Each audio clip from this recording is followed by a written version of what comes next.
111 and 110. 111 and 110. Here is the big question. If you were put on trial as a living representative or representer of Jesus, would there be enough evidence to convict you? Evidence is today's focus on this edition of Everyday Faith iGathering and our topic of living with confidence in a skeptical world.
And as we have been programmed mentally, intellectually, one must be aware of this being programmed like a computer. The programming that we are constantly assaulted by throughout our life conditions us. It programs us to a particular worldview.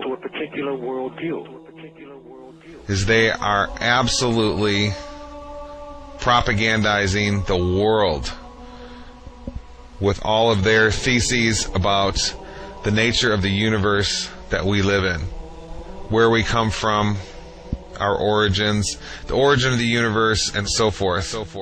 The project is literally the secularization of the world, to completely strip the world from religious beliefs. This is the project, and that is why it is called Novus Ordo Seclorum, a new secular or worldly order.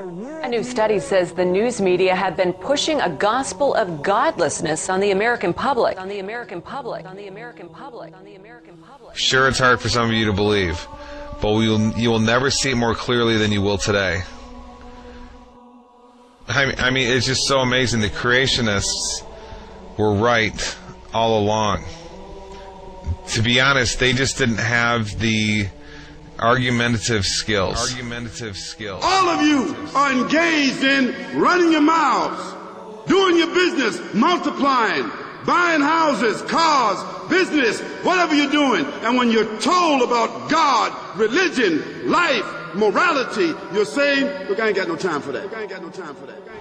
Because this media is here and designed to make sure that they ask no critical questions. To make sure that the only thing that they are concerned about is having a good time. The only thing they're concerned about is filling their bellies. The only thing they're concerned about is acquiring more and more material things. And so that is why today, one of the struggles that you have as young people, that when you want to do different events and you want to talk about real issues, you have the struggle of many of your peers who've been so conditioned in this matrix that they would rather party than listen to the truth.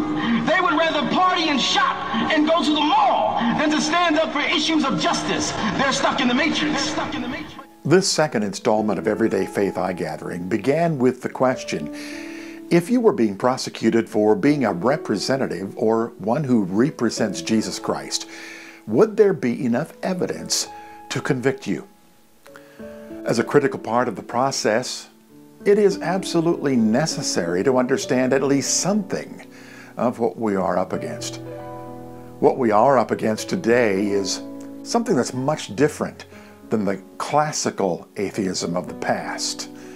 Especially in the 90s, atheism took on a distinctly different tone.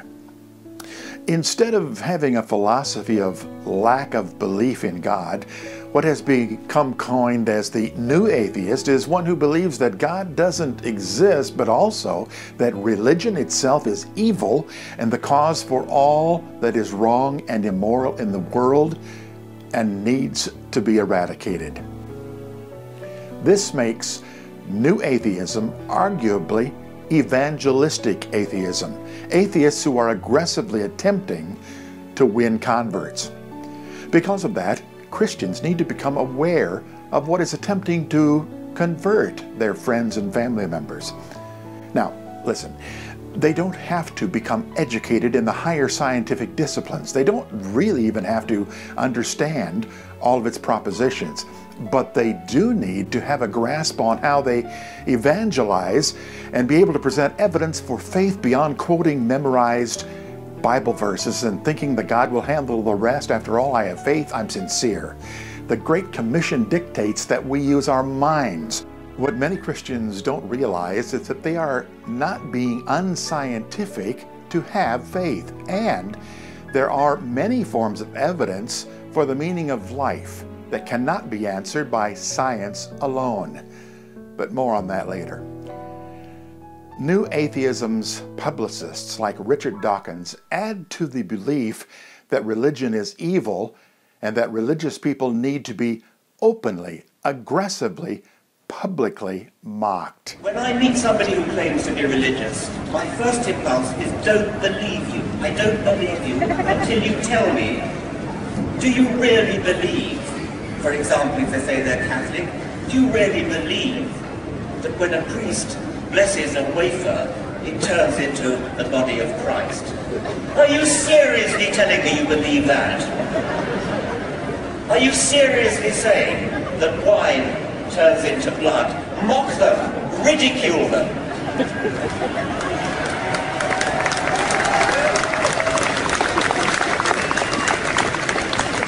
public. Don't fall for the convention that we're all too polite to talk about religion. Religion is not off the table. Religion is not off limits. Religion makes specific claims about the universe which need to be substantiated and need to be challenged and, if necessary, need to be ridiculed with contempt.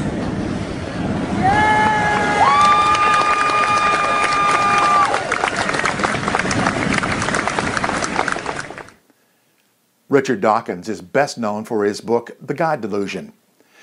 David Berlinski, an agnostic himself, had this to say.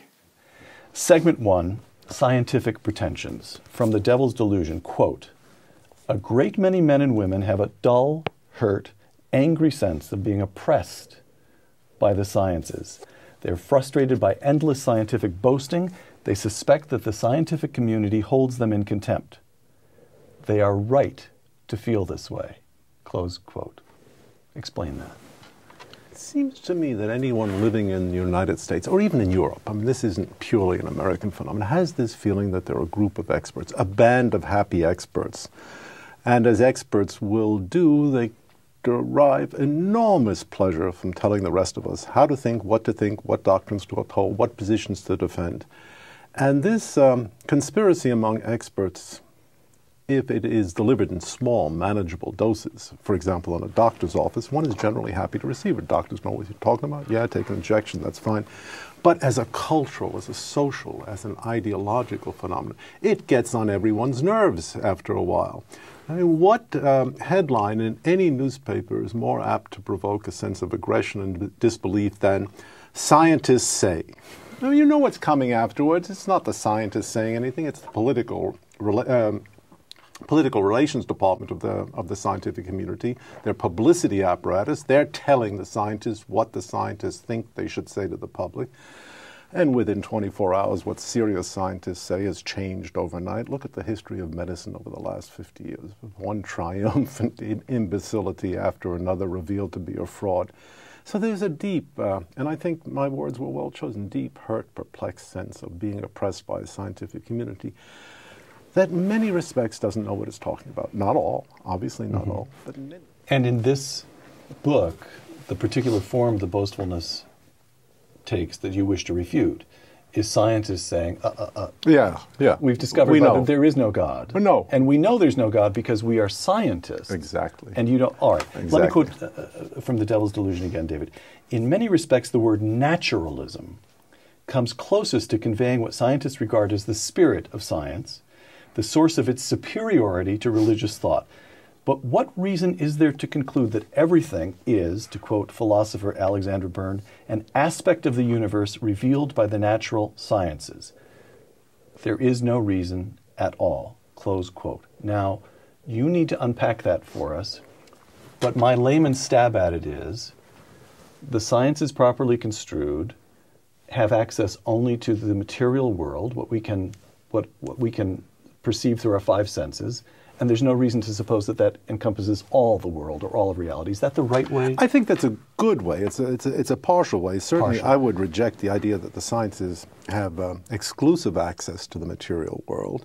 There are other ways of dealing with the material world. The Yankees don't train their pitchers in terms of material science. The development of the human body really is a part of the material world, but is not necessarily the focus of a group of science when we talk about performance in the arts. Mm-hmm. So there are other ways of accessing the material world. But the important thing is that these dominating terms, for example, naturalism, when you try to look at them more clearly, they turn out to be inordinately spongy. There's really nothing under the term itself. I mean, we all know that to be natural is somehow to be good. It's like a Swedish nudist documentary, all natural. See any number of Swedes prancing on a beach, that's natural. Oh, all right, it's natural. But what does the word mean? What does the word mean? And why should we pay such serious attention to scientific propagandists who wish to insist that only this kind of inquiry makes sense scientifically or makes sense intellectually? After all, mathematics is a paradigmatic case of a science that has nothing to do with natural anything. Interesting to say the least from one of their own. Now let's change gears for just a moment, but continue driving forward with a testimony by Jennifer Fulwiler and her journey from atheism to faith. My name's Jennifer Fulwiler. I was a lifelong atheist and I'm now a Christian. I write a blog called Conversion Diary. It's a chronicle of the ups and downs of what it's like to have faith after an entire life of being an atheist. I never believed in God, not even as a child. When my dad would come read books to me at night, I believe I was in 4th or 5th grade, and our nightly reading was Carl Sagan's Cosmos. So I was very much raised on a diet of science and reason and evidence-based rational thought. You believe what you can prove. I believe that I have hands because I can see them. I believe in a black hole, even though I've never seen one, but science can tell us about the way matter moves around it that we can observe. And so this very rational worldview always made sense to me on a fundamental level.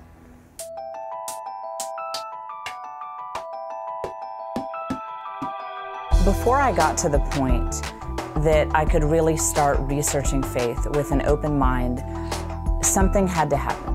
And for me, that occurred after my first child was born. I looked down and thought, what is this baby? And I thought, well, from a pure atheist materialist perspective, he is a collection of randomly evolved chemical reactions. And I realized if that's true, that all the love that I feel for him, that it's all nothing more than chemical reactions in our brains. And I looked down at him and I realized that's not true. It's not the truth. I didn't know where to go from there, but that's what prompted me to start researching topics of spirituality. I got my books about Buddhism and, and about every religion except for Christianity, basically. I assumed that anything could be true except for Christianity. And my husband, who considered himself a non-practicing Christian, said, you might want to start with the one major world religion whose founder claimed to be God. After all, that's a really easy claim to disprove if it's not true. And I thought, well, that's a fair point. I was such a through and through atheist that I have to admit I was ignorant of all these great Christian thinkers. What about Thomas Aquinas? What about Augustine? What about Descartes? I mean, all of these great thinkers throughout history were not only theists, but Christians. And I was really surprised when I actually found these very intellectually rigorous books where people talked about their faith from a place of reason and not a place of emotion. And when I looked at evidence like that on the whole, I started to think something explosive, something world-changing happened in first century Palestine. You have this guy named Jesus who comes from a lower class region, gains a bunch of lower class followers, and ends up being executed by the Romans. And yet in droves, you see thousands and thousands of Jews giving up these traditions that they had held dear for thousands of years. And the people who joined in on this new religion, there was no benefit for them. It was a persecuted religion. People who joined this religion didn't tend to work out too well. They tended to lose social status and often face death. But I wasn't yet convinced and ready to become a Christian. And so I started a blog. I just threw out every hard question I could think of. I just put it all out there on the blog. And as I would watch the atheists and the Christians go back and forth and debate, I realized we atheists, we don't have the lock on reason that I thought we did. But what I saw with the Christians was they had that too. They had all the knowledge of science and material world that we atheists did, but yet they had the total picture of the human experience of love and triumph and hope, and they could articulate that in a way that the atheists couldn't.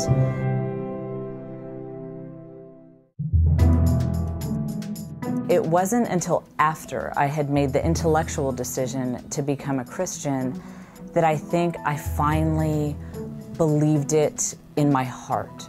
when I set my pride aside and said, okay, I feel like I'm talking to myself, but Jesus, I want a relationship with you. I want to know you, even though I don't know how to go about doing that. This peace entered my life, this joy, the way my whole being was transformed. There was just no question that this is somebody real. I think that not only am I more alive now that I'm a Christian, but I'm so much more intellectually alive. Finally, nothing is off limits. I can ask questions about science, but I can also ask questions about the spiritual world, and I'm free to really seek the truth. One of the charges that are made by agnostic and atheistic skeptics is that a belief in God brings a person to the end of the road. They imply, or directly say, if God answers everything, then there's nothing more to know, and Christians blindly settle for the mediocrity of God being the total answer for everything, which leaves them nothing more to desire or investigate. That is such an egregious misunderstanding on steroids. The main thing that it reveals is that the skeptic doesn't have even a basic understanding of the Christian's belief in who God is, what He does, and what He expects. As our testimony reveals, with a belief in God, there is a deeper thirst for discovery and enjoyment of life in general. That's not guesswork. That's not a Christian supposing what it would be like to be an atheist. That's a former atheist relating her own experience, which, by the way, I've heard that very same experience many times from atheists who become Christians. We're not guessing about it. Another charge by skeptics, it reveals a deep misconception of what scriptures teach, is in this accusation. Why would anybody want to serve a God who insists that they be stupid all their lives or He'll kill them? Well, they quote the statements in Genesis about the prohibition of eating from the tree of the knowledge of good and evil. Well, first, God did not say He would kill them. He said that they would die. It was a warning, not a threat.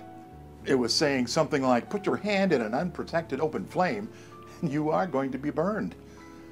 Also, a more honest examination of that story reveals that Satan, in the form of a serpent, was directly implying that they didn't need God, that they could have all the knowledge they needed without God. You see, this is what was really going on. He was saying, you won't need God, and He knows it. That's what Satan was suggesting. Instead, God knew that disobedience would unplug them from His wisdom for life and living. Total independence from a good parent before a person is ready is faulty and dangerous. With patience, a child will be given a great deal of independence to discover life, but when they're ready. However, the first lesson they have to learn is a proper relationship to authority. A parent does their children no favors without training them how to relate in a positive way to authority. Everybody will submit to some kind of authority at some time. Nobody is truly free from authority. If the authority is not good and benevolent, then it will become bad and destructive. The first life lesson that must be learned is how to submit to authority in a positive way. Truth be told, that's the primary motivation behind a great deal of atheism. They do not want to have a God authority in their lives. It's an issue of rebellion against authority. Problem, if a person hasn't learned how to work with authority, their independence will ruin them. All the junk from academia no longer competes in any way with intelligent design science, intelligent design theory. When you hear a scientist say on the Discovery Channel or something, an academic, a professional, say there's no evidence for intelligent design, it's all a silly little parlor game, and there's all this evidence for evolutionary science and the academic theories for the origins of the universe, you can know two things. One, we have to be compassionate because they simply don't know the empirical data. Okay? They have no idea Academics typically only talk in their closed little worlds and only accept information from their closed little worlds. And the second thing we can know, and make no mistake about it, is they are absolutely propagandizing the world with all of their theses about the nature of the universe that we live in, where we come from, our origins, the origin of the universe, and so forth. And we realize that everything we've been taught before this point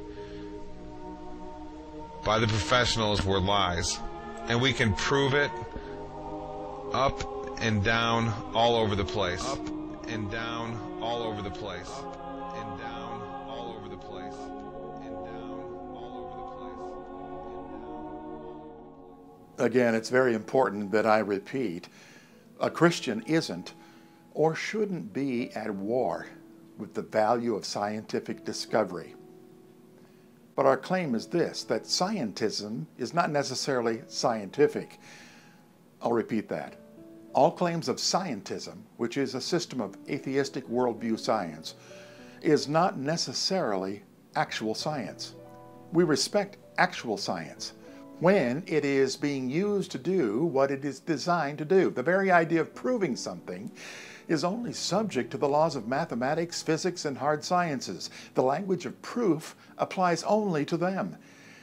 Evidence for proof doesn't properly apply to discussions about the meaning of life. And let's talk about the word evidence. Evidence, in the way a skeptical person will demand it, isn't the full picture of the meaning of proper evidence. Only if you are simply in a discussion about hard sciences. Otherwise, there are legitimate forms of evidence when you look at all the other factors that give meaning to life. Now let me conclude this session by saying that one of the most important forms of evidence that you will ever have that gives meaning to life is your personal testimony. Nothing can take that from you. Nothing can minimize it. The personal testimony speaks more clearly to a person who is honestly seeking truth than nearly anything else. I call this the blind man theory. Simply states, I was blind, now I see. Now that brings us to a critical point of pondering in the days ahead. It is one of the areas that will give you the most confidence in a skeptical world.